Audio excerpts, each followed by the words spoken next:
Pessoal, nós vamos resolver o exercício 3 da lista 2, então. Nesse caso, nós temos um circuito magnético com permeabilidade μ0, né? μ0, linear, né? Portanto, a gente vai considerar o ferro linear, certo? Com a permeabilidade constante igual a μ0. Porém, essa permeabilidade vai ser sempre igual a 1000, não varia, né? Nós vamos usar a curva BH, certo? Como a gente fez no exercício anterior. Até porque nesse caso aqui, como eu já falei na videoaula anterior, vão aparecer duas incógnitas e daí o problema seria iterativo, se a gente fosse tentar fazer não linear. Bom, vamos lá então.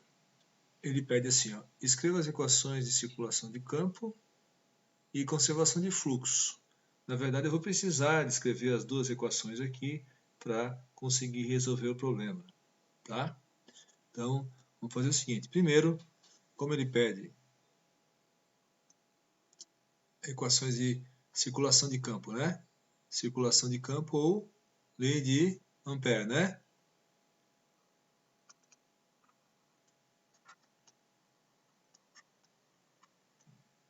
Lei de Ampère. Então, a integral num caminho fechado de H escalar dl igual a NI.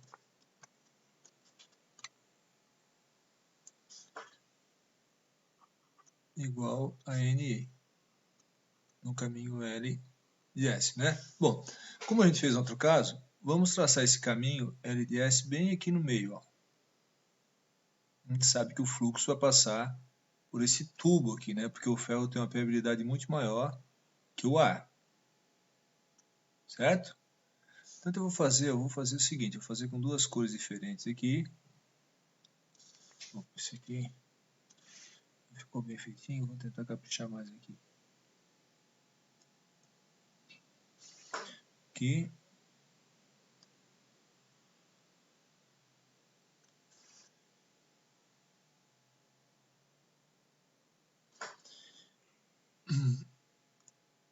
E eu vou trocar aqui a cor. Vou fazer uma outra parte aqui, deixa eu ver. Pode ser um verde aqui. Agora, esse pedacinho aqui.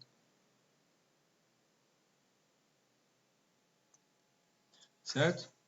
Então, na verdade, eu tenho um caminho LDS total, né? Uma parte no ferro e outra parte no entreferro, que eu fiz aqui em verde, certo? Essa parte aqui no entreferro corresponde a 6 milímetros, né? Então esse trechinho aqui, vamos chamar comprimento do entreferro, LE, né? LE. Na verdade ele está escrito aqui, ó, é 1 milímetro, né? Bom, essa outra parte lá em cima, vamos lá. Esse pedacinho aqui, a gente chama de LF. Então o caminho, eu vou chamar assim, ó, caminho L de S, certo? Ele tem um comprimento, vamos chamar de comprimento L. Esse comprimento L, ele tem uma parte no ferro, mais uma parte no entreferro, né? Bom, vamos considerar o seguinte, vamos considerar que a gente tem dois Hs, né? Por quê? Porque a gente tem dois meios diferentes, né? Como a gente tem dois meios diferentes, os Hs podem mudar, né? Vocês poderiam até pensar assim, ó, poxa, mas vai mudar o H, mas não é o B que muda com o meio? Na verdade, a relação B igual a μH é sempre verdade. Só que aqui, como a gente tem um tubo de fluxo com a mesma seção transversal, a indução nesse caso aqui, que é um caso mais prático, vamos dizer assim, ela tende a se conservar nos dois meios. E aí, quem vai ser obrigado a mudar de valor é o H. O H aqui no ferro vai ter um valor bem baixinho, porque o ferro tem uma permeabilidade alta, então vai ser fácil fazer a indução B. No ar, o H vai ter um valor absurdamente alto, porque é muito difícil fazer a indução B no ar, né? Então, apesar de na teoria a gente dizer, eu coloco o mesmo H e dois meios com permeabilidades diferentes, onde tiver um Mi maior vai ter um B maior, é verdade, claro, né? Mas na prática, o que acontece em geral é isso aqui, é um tubo de fluxo, né? E onde a variável que tende a ficar mais constante, na verdade, é a indução. E o H ele acaba mudando de um meio para o outro. A gente já vai ver isso na solução desse problema, tá? Então eu vou colocar aqui, ó. Vou considerar que aqui eu tenho um H no ferro, né? Claro, eu coloco o DL na mesma direção aqui para fazer a lei de Ampère. Bom, eu não coloquei aqui a direção da corrente, né, pessoal? Mas aqui ela entra aqui, ó. Como no outro, né? Entra aqui e sai lá. Bom, na verdade ela estaria saindo aqui, né? Ela faz esse caminho aqui, a corrente, né?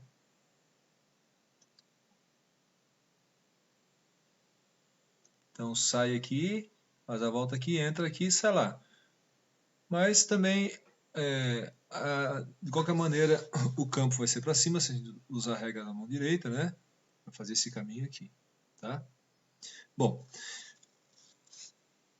vamos supor o seguinte, que ao longo desse trecho aqui, onde tem o ferro, que eu estou chamando LF, né? Eu vou dizer que o meu campo é constante, certo? E vou chamar ele de HF. No trechinho que tem o ar, né? Então, nesse trecho aqui pequenininho, né? Vou ter que tentar desenhar ele aqui, vamos lá. Vou desenhar em azul aqui.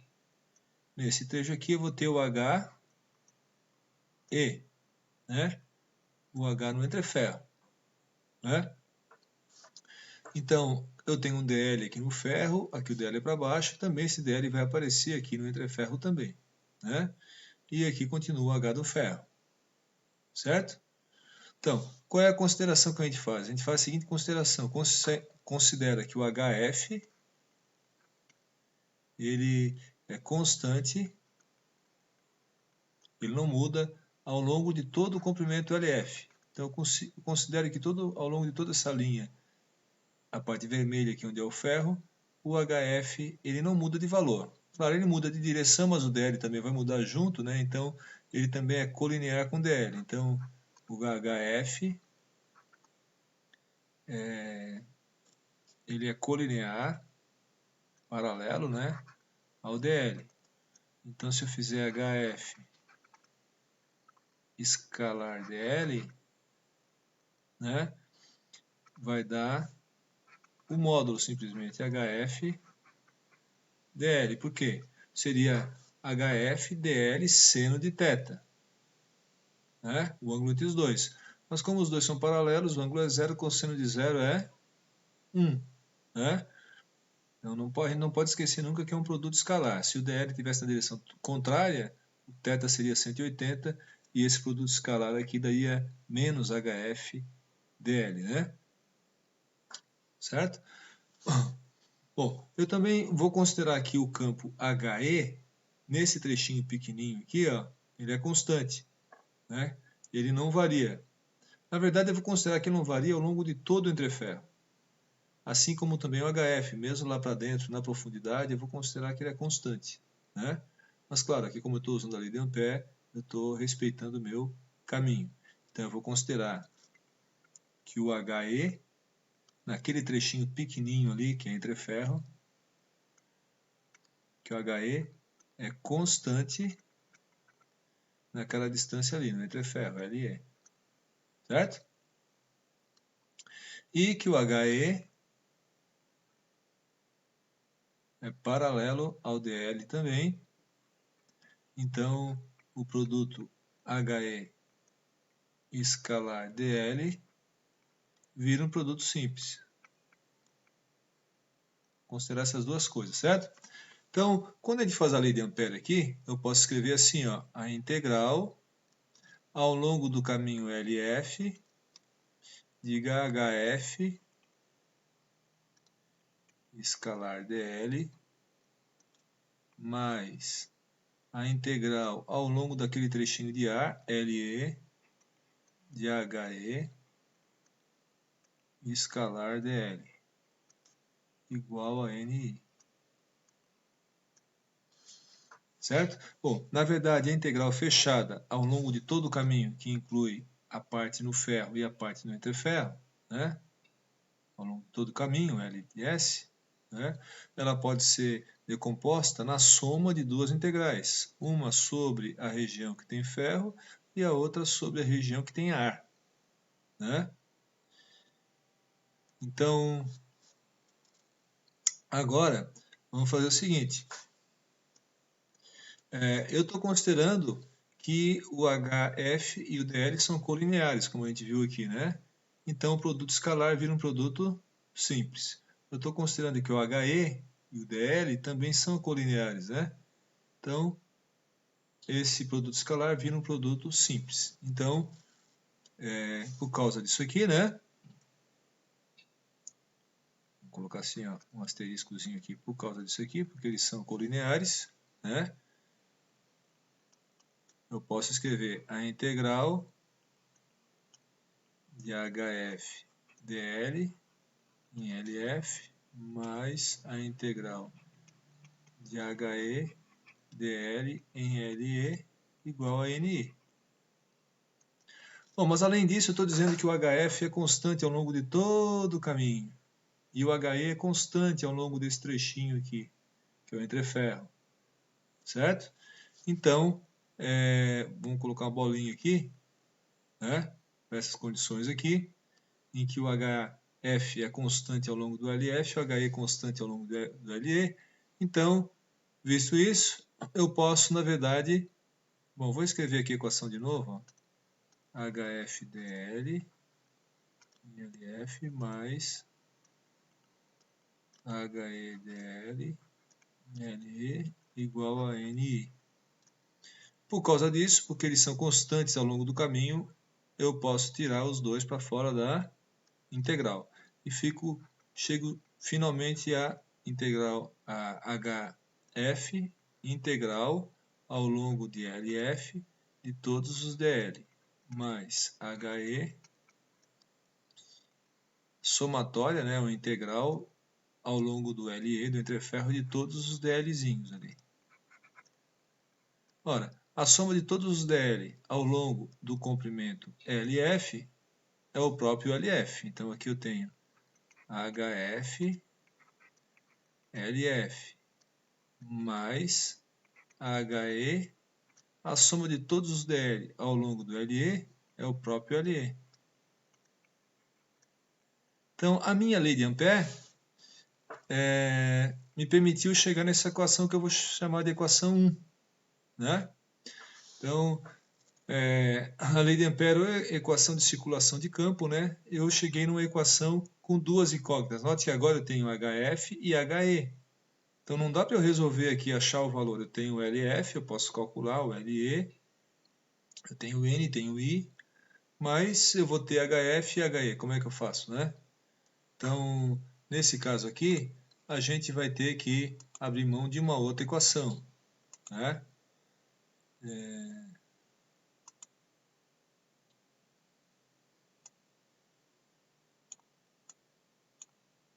Peraí, pessoal.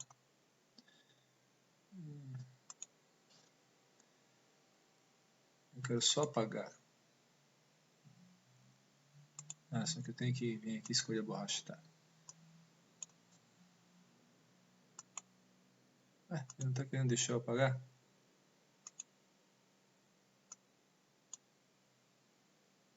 E agora a borracha?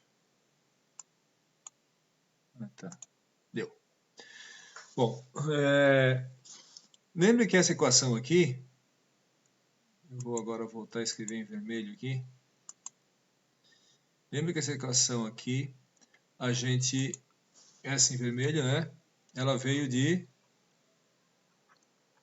rotacional de H igual a J. Como é que a gente chegou nela, na lei de Ampère?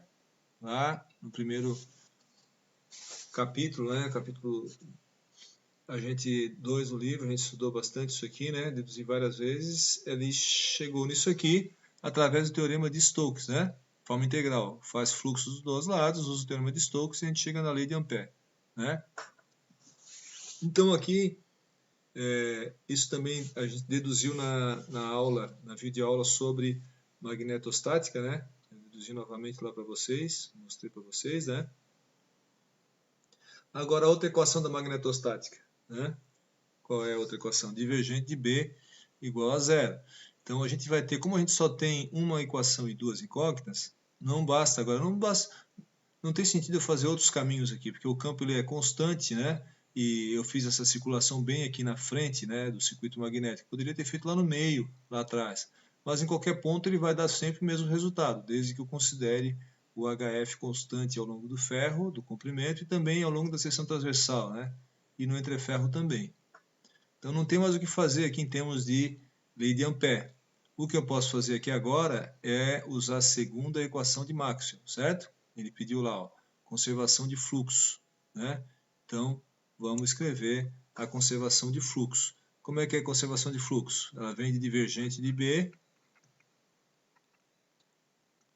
igual a zero. Fluxo que entra numa região igual ao fluxo que sai, né?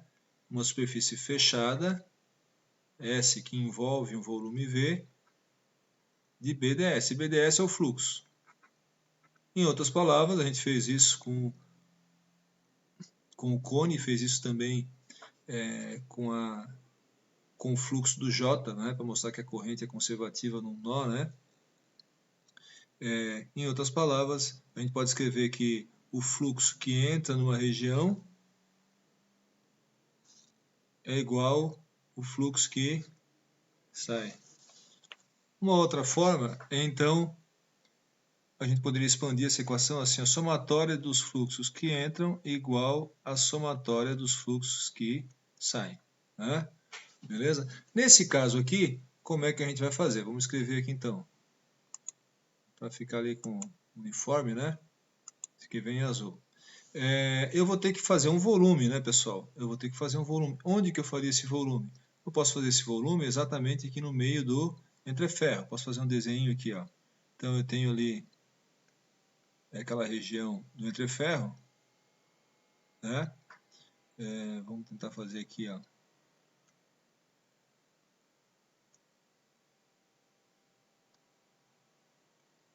Exagerar um pouco aqui o entreferro para ficar mais fácil, né? Então, vamos fazer o seguinte: se a gente passar um volume aqui, vou passar um volume aqui, uma outra cor,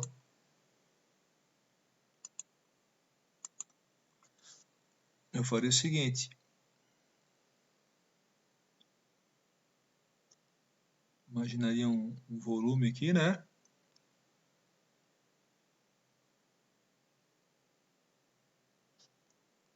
Certo? E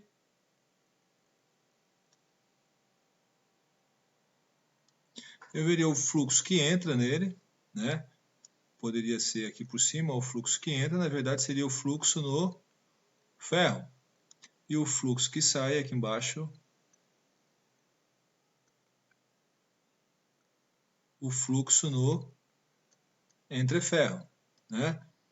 Note que nessa superfície aqui de cima desse meu volume, né? Eu teria se eu fosse pegar um DSzinho aqui, o DS estaria para cima, né? E a minha indução no ferro descendo aqui, porque o fluxo vem assim, a indução vai entrar aqui em cima, né? Então aqui eu teria o meu BF. Né? Note que a integral de BDS do fluxo aqui daria negativo, porque o DS está para cima, né? E o fluxo está para baixo. Nessas superfícies laterais aqui não teria fluxo nenhum, porque a tendência do fluxo seria sair do ferro e ir para o outro ferro aqui. Né? O fluxo que sai aqui embaixo, aqui eu teria, eu poderia fazer um DSzinho de novo, um DS aqui, né?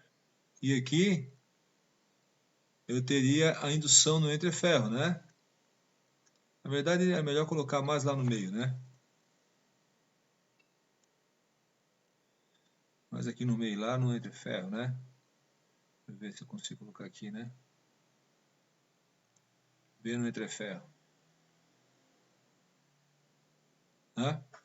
Então o B está para baixo e o DS também. Então esse fluxo aqui daria positivo, né? A somatória dos fluxos é igual a zero. Claro, eu tenho um fluxo negativo em cima, mais um fluxo positivo embaixo, a soma dá zero, né? Então aqui eu esqueci de colocar, né? Somatória dos fluxos numa superfície fechada tem que ser igual a zero, fluxo conservativo, né? Aí como um fica positivo, o que entra aqui é negativo, né? Mais o que sai é positivo, né? Então fica menos fluxo que entra, mais o que sai é igual a zero. Passo o que entra para o outro lado, fica o que entra igual ao que sai, né? Ou somatório dos fluxos que entram igual ao somatório dos fluxos que saem se a gente tiver mais de uma superfície, né? Então nesse caso aqui, eu tenho o ferro, né? Eu teria o B no ferro e o B no entreferro. A gente pode fazer assim, ó, a gente pode fazer um desenho um pouco mais simples aqui, né? Novamente aqui, ó, de frente assim, né?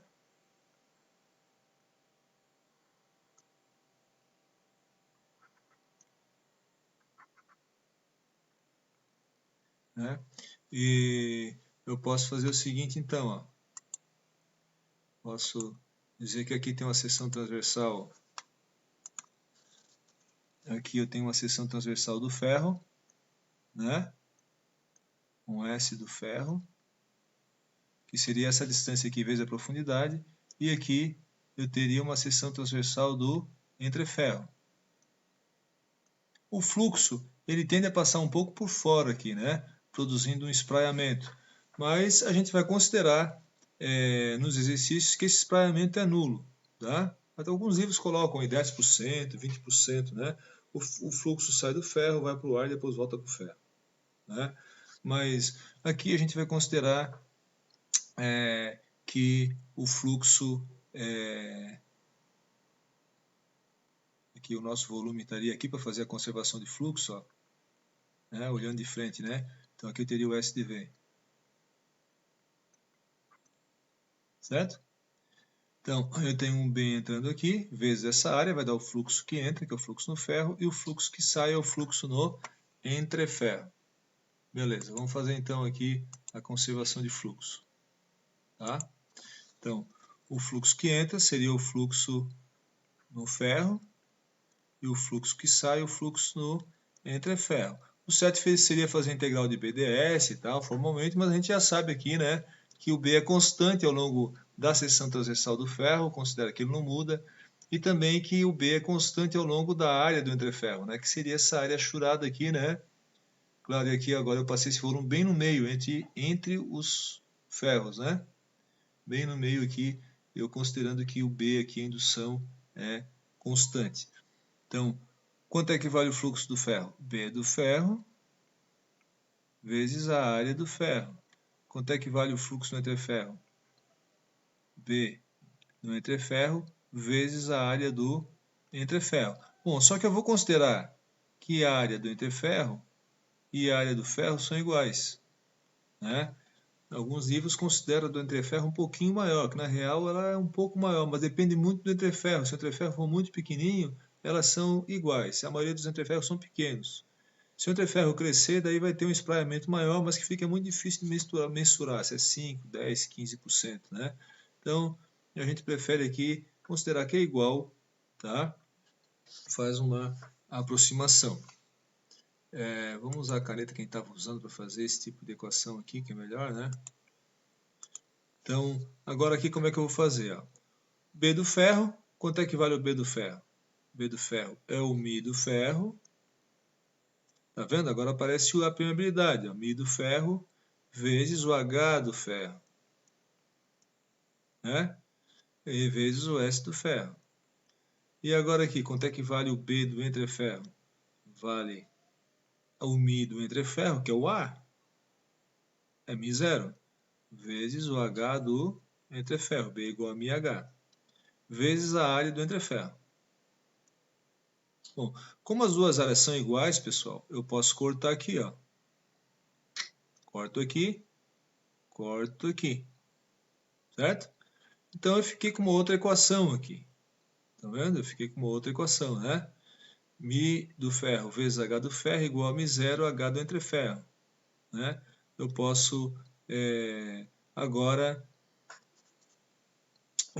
encontrar, né, a solução do problema através dessas duas equações, porque agora eu tenho duas equações com duas incógnitas. Note, ó, H do ferro, H do entreferro, H do ferro, H do entreferro. Então, note, eu tive que fazer lei de Ampère e também tive que fazer conservação de fluxo, né, para poder chegar na solução. E note que, como apareceu a permeabilidade do ferro aqui, se eu disser que é uma curva isso aqui, uma curva significa que a permeabilidade depende do H. Só que eu não sei qual é o H. Eu não calculei ainda o H do ferro. Tem duas equações, então eu não consigo. Aí eu teria que fazer um método iterativo, né? Não daria para fazer aqui como a gente fez no probleminha 2. Tá? Bom, agora ele pede para resolver, calcular o campo magnético, né? Só que para calcular o campo, a gente vai ter que resolver essas duas equações, a gente tem que saber quanto é que é o LF e o LE. Tá? Então eu vou aqui em cima, voltar um pouquinho. Isso aqui o pessoal às vezes erra, é um negócio simples, né? Mas o pessoal às vezes acaba errando. Vamos ver quanto é que vale o LF e o LE aqui. Note que, ó, desse ponto aqui, ó, até aqui no outro ponto do outro lado, como está escrito aqui em cima, eu tenho 6 centímetros. Desse ponto até a extremidade aqui, ó, a largura é 2, então daqui até aqui eu tenho 1 centímetro. Daqui até aqui eu tenho mais 1 centímetro. Então note que aqui dá 8, né? Nessa lateral de baixo aqui dá 8 centímetros, certo?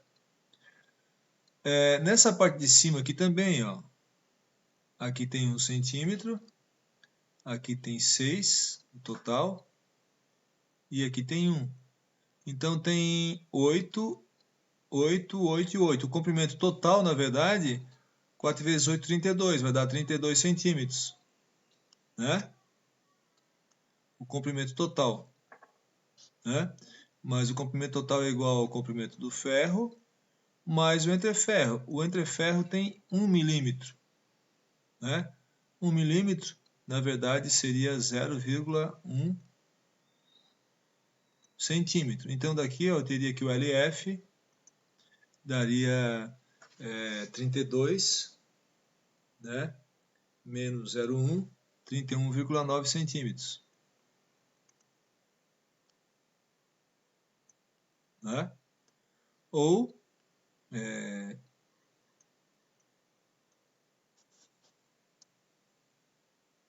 em metros, 0,319 metros.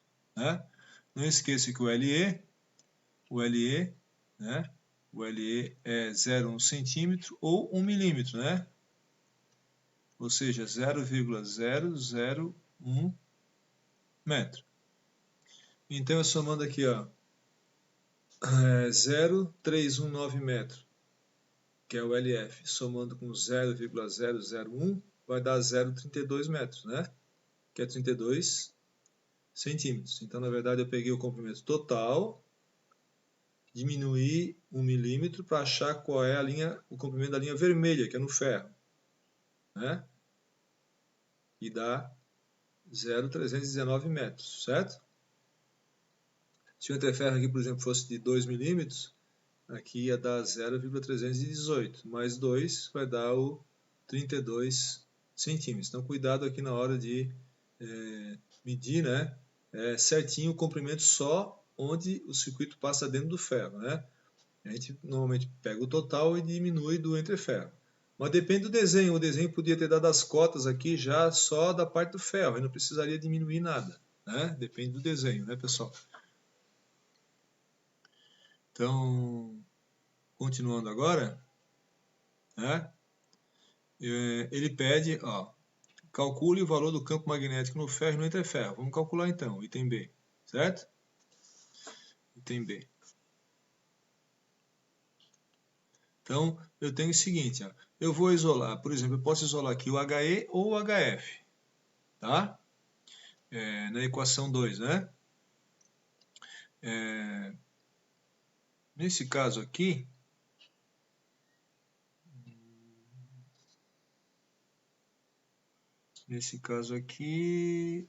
eu vou ter... Acho que eu posso isolar o HF aqui na 2, certo? Então, olha só, na equação 2, eu vou fazer assim, ó, HF é igual a μ0 HE sobre μf. Acontece que ele está dizendo que o μf é 1000 μ0, né? Falou aqui, ó, 1000 μ0, né? Então, na verdade, HE, né? Então, na verdade, eu tenho que o HF é o HE sobre 1000, né? Ou o HE 1000 HF. Por que isso? Porque como o fluxo é igual no ferro e no entreferro, vocês notem como as áreas são iguais, ó, né? A indução, a gente poderia ter cortado as áreas já aqui, ó. Então a indução é igual no ferro e no entreferro. Ela não é igual na prática, é um pouco menor no entreferro por causa do espraiamento, como eu falei. Mas no nosso cálculo aqui a gente está aproximando, está dizendo que é igual. Então as duas induções são iguais. Então é claro que no entreferro, como é ar, o campo magnético, o H, vai ser muito maior do que no ferro, 1000 vezes maior do que no ferro, para fazer a mesma indução que o ferro. No ferro tem uma permeabilidade altíssima, um H pequenininho já consegue fazer o B do ferro. Agora no ar, que tem uma permeabilidade muito baixa, 1000 vezes menor, eu tenho que colocar um H muito maior, né, para fazer o campo, certo? Agora eu posso pegar isso aqui e jogar na equação 1, aqui em cima, né? Posso jogar o HI aqui na equação 1, vai ficar assim, ó, HF vezes LF mais o HE é 1000 HF, vezes NI, né? E daí eu isolo aqui e acho o valor do HF. HF igual a NI sobre, agora aqui eu coloco em evidência, né? Os dois aqui, certo? Aqui faltou HE é 1000 HF. Só que aqui eu tenho HE vezes LE. Aqui faltou o LE, pessoal. LE, né? Então, HFLF, né? HFLF mais HLE igual a NI. Na equação 1. HFLF mais HELE. O HE é 1000 HF, né? Igual a NI. Agora eu passo isso aqui para baixo, dividindo. LF mais 1000 LE. Bom, resolvendo isso aqui, vamos ver quanto é que dá. Ele disse que a corrente é 15 e que são 100 espiras, né? Então é 15 vezes 100. O LF, que é o comprimento do ferro, a gente acabou de ver, dá 0,319 metros.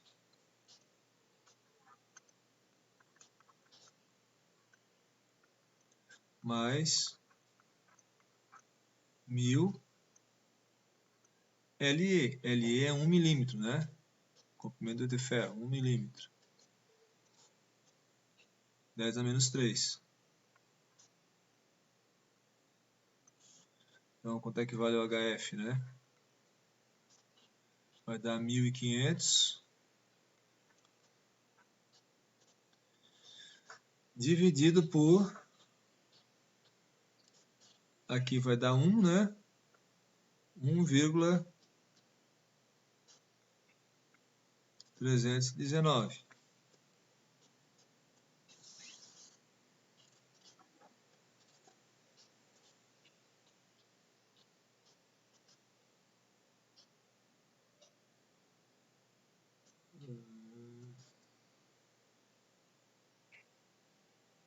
Tem que espelhar aqui.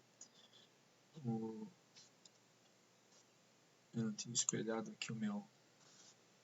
Ele saiu fora, beleza. Agora deu. Minha calculadora. Vamos lá então.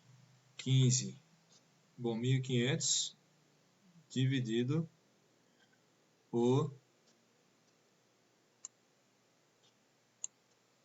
1,319. Vamos lá. Deu 1.137,22 amperes por metro. Certo? Bom, parece um valor meio alto, né? Mas, na verdade, não é tão alto assim, é baixo. Porque olha só quanto é que é o H no entreferro, pessoal. 1000 vezes. Então, se eu for fazer o H no entreferro, vai dar 1000 vezes o H no ferro, que vai dar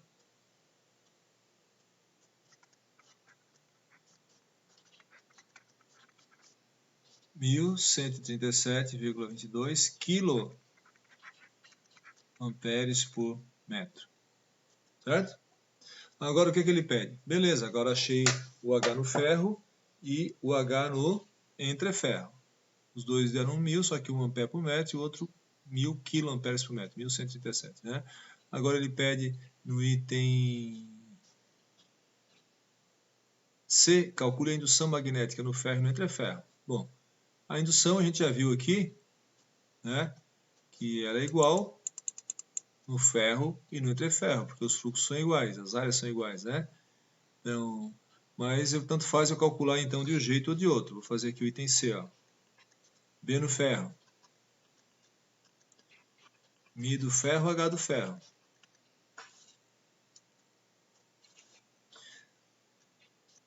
Bom, o Mi do ferro, pessoal, a gente pode calcular aqui embaixo, né? É 1000 vezes Mi0, 4π vezes 10 a menos 7. Então, o Mi do ferro vai dar 4π vezes 10 a menos 4 Henry por metro. Certo? A do ar é 1000 vezes menor, 4π vezes 10 a menos 7. Opa. Então, 4π vezes 10 a menos 4 vezes o H do ferro. O H do ferro é 1.137,22.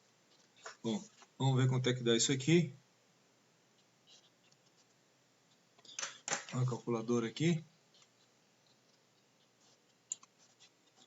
Então, o campo que já estava aqui na minha calculadora, vezes 4 vezes π vezes 10 a menos 7.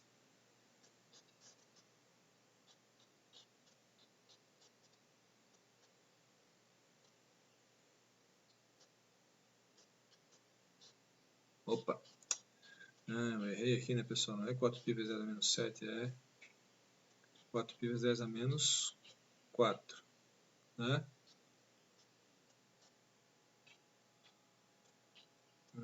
Ficou muito curtinha aqui a minha resolução da minha calculadora. Bom, vamos colocar aqui de novo, 1000. Depois eu não tenho que arranjar tudo de volta, né? 1000, vou dar um C aqui.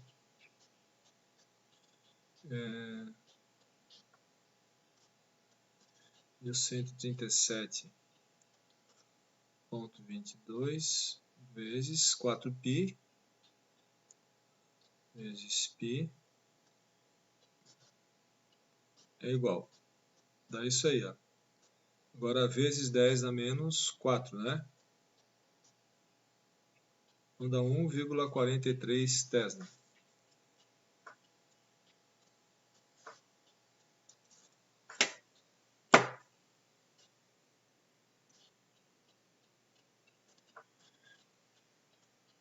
Vamos botar para o modo foco aqui. –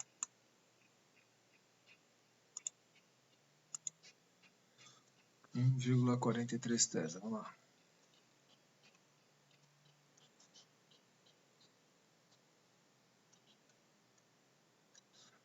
Bom, se eu calcular agora com o B no entreferro, B no entreferro é μ0, H no entreferro, certo?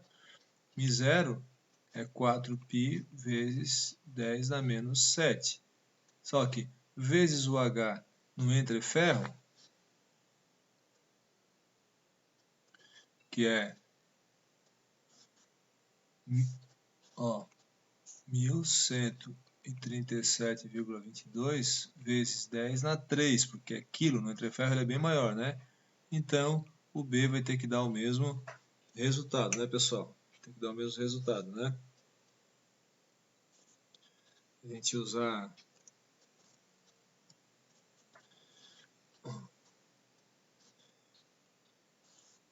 4 vezes π vezes 1 vezes 10 na menos 7 vezes 1,13722 vezes 10, agora na 6, porque é 1000 ali, né? Dá igual 1,429, né, pessoal? Beleza. Então, 1,43 Tesla.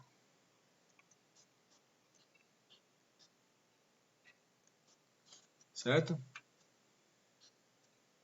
Joia. Bom, agora o que ele pede para calcular aqui, pessoal? No item D. Calcule o fluxo produzido pela bobina. Note que o mesmo fluxo que passa pela bobina passa pelo ferro e pelo entreferro. É o mesmo fluxo, né? Como a gente viu aqui na conservação. Ó. O fluxo que passa no ferro, no entreferro e na bobina são iguais, né? Então, qual o fluxo produzido pela bobina? É isso que ele está perguntando no item D. Ó. É o fluxo que passa no ferro, que é o fluxo que passa no entreferro. Então, o fluxo, né? O fluxo da bobina, vamos escrever assim, ó, né? É igual ao fluxo do ferro, é um circuito série, né? Que é igual ao fluxo do entreferro, né? Então, quanto é que vale o fluxo na bobina, né? Por exemplo, se a gente fizer o fluxo do ferro, vai ser o B do ferro vezes o S do ferro. Fluxo no entreferro, B do entreferro, o S do entreferro. Vai dar o mesmo valor de fluxo, tá? Então, vamos fazer aqui, ó, B do ferro vezes o S do ferro. Por quê? Porque as áreas são iguais e as induções são iguais também. 1,43 Tesla, nosso cálculo, né? O B do ferro e o B do entreferro. Então, vai dar 1,43 Tesla vezes a área. A área nesse nosso circuito magnético aqui, da seção transversal, note, né? É 2 por 2, igual ao outro, né? É essa área da seção transversal achuradinha aqui, ó, 2 por 2. Não tem nada a ver com a área interna do caminho L de S, né? Do teorema de Stokes, da lei de Ampère. Tem nada a ver com esse S aqui, que seria essa área onde está a corrente, né? A gente observa essa área só para ver onde está a corrente que tem dentro dessa área, né? E a corrente que tem dentro dessa área é essa daqui, ó, N vezes I, né? Mas a área que me interessa para calcular o fluxo é essa área achurada aqui, né, pessoal? A área, se a gente fosse fazer aqui com outra cor, como a gente já tinha feito no outro desenho, fazer novamente aqui em amarelo, para ficar bem claro, né?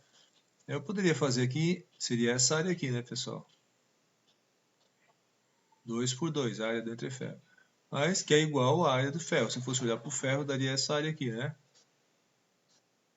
Aqui está retangular porque o desenho está mal feito aqui, né? Mas essa seção aqui seria a seção do ferro. O fluxo que vem aqui, né, é igual o fluxo que está passando pelo entreferro.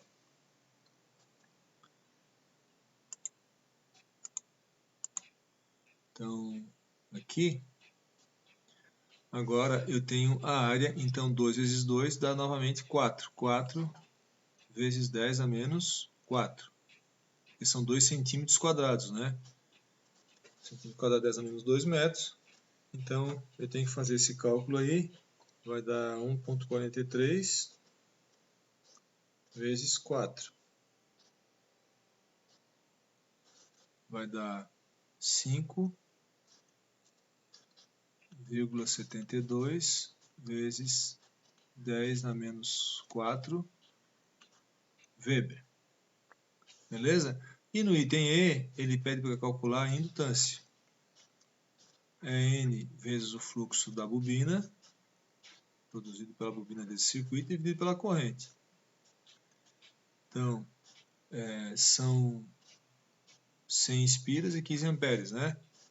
100 espiras vezes o fluxo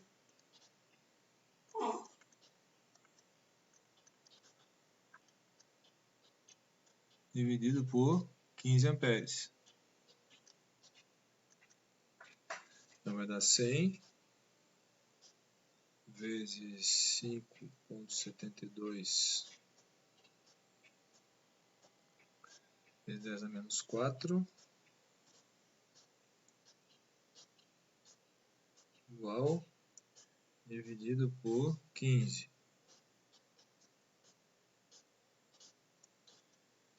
3,81 milhem, certo? Nosso cálculo que dá 5,72 vezes 10 dá menos 2, é menos 4 vezes 100 dividido por 15. Para conferir, está certinho, certo? Então está resolvido o problema, tá? Eu preparei aqui para vocês, a gente teve que escrever a equação, a lei de Ampère e a conservação de fluxo, né? As duas equações da magnetostática, né, pessoal? A gente está usando aqui, ó. Divergente de B igual a zero, que é o fluxo que entra igual ao fluxo que sai, usando o teorema da divergência, a gente chegou aqui, né? Rotacional de H igual a J, usando o teorema de Stokes, chegamos à lei de Ampère. Então é importante vocês assistirem aquela primeira aula lá sobre a magnetostática, a videoaula. E conseguimos duas equações, resolvemos e achamos o campo, né? Pessoal, vamos olhar agora o resultado no cálculo de campos, tá? Eu preparei aqui para mostrar para vocês. Vocês notam, tem o mesmo circuito, tá? Magnético, né? Bem exatamente nesse ponto aqui, do entreferro, está dando 1,41 Tesla. Valor bem razoável, né? Lembrando que a gente conseguiu 1,43, tá?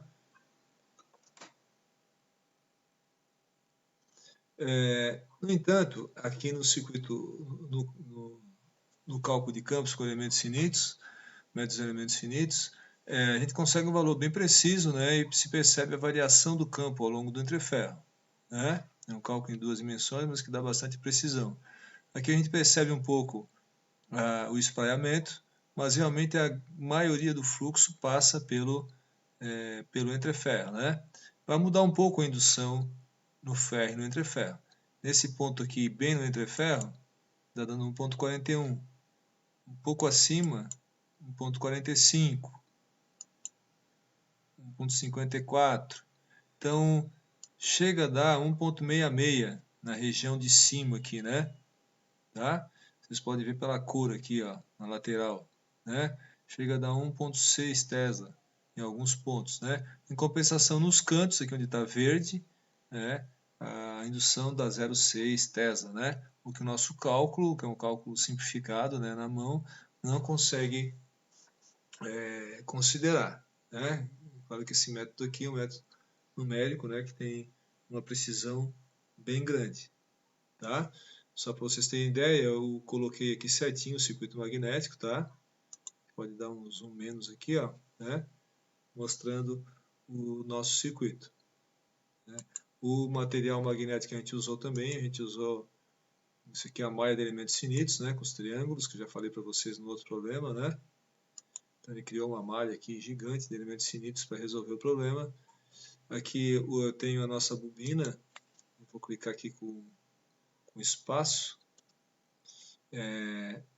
Eu considerei um fio de 1,5, mas isso não tem importância, na verdade, menos 100 espiras, porque aqui a corrente está entrando no plano, nesse caso aqui dele, mas a direção do campo aí, o importante é o módulo para nós, né? E aqui eu coloquei 100, seria uma corrente positiva, saindo do plano do quadro aqui. Na verdade, o resultado é igual, mas o sentido da corrente aqui está invertido em relação do nosso probleminha, mas o problema é exatamente o mesmo, né? E o ferro linear aqui, tá? Que a gente está usando, se eu olhar aqui nas propriedades, esse ferro linear, 1000 a permeabilidade nas duas direções, material isotrópico, né? MX e MY, certo? E o resultado é aquele que eu mostrei, acabei de mostrar para vocês ali, né? Então, ficou bem próximo do que a gente calculou. Beleza? Obrigado, pessoal.